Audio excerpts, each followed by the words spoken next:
हमारा polling agent को सुबह में बैठने नहीं दिया, 6 साढ़े 6 में आया था, उसको लौटा दिया।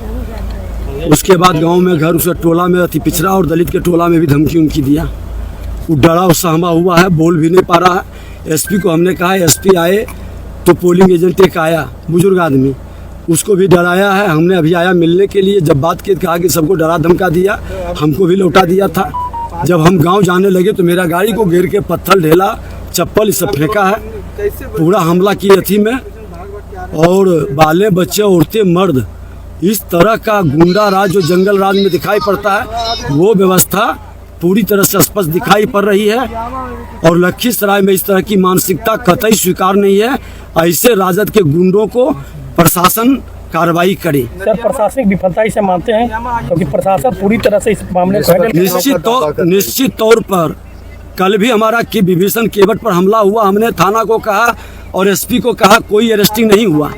हॉस्पिटल में भर्ती था, आज किसी तरह से हो गया। आज यहाँ पर सारमाप में भी इसी तरह से हमला का प्रयास किया था। हमने एसपी को कहा कि आपके अक्षम प्रशासन के कारण इस तरह की लखीसराय में मानसिकता बनी है। सर, आप चुनाव आयोग से ऐसे पदाधिकारी पर कार्रवाई की मांग करेंगे? देखिए, निश्चित तौर पर चुनाव आयोग के आप लोगों के माध्यम से संज्ञान में गया, मैं भी शिकायत कर रहा हूँ। क्योंकि सर, इतना घटना होने के बाद भी एसपी आए, लेकिन पर्याप्त मात्रा में गांव में। अरे, एसपी के सामने में गाली दे रहा और एसपी सुन रहा है, और एसपी दावा कर रहे हैं कि स्थिति सामान्य है। इससे अक्षमता और क्या हो सकती है। धन्यवाद।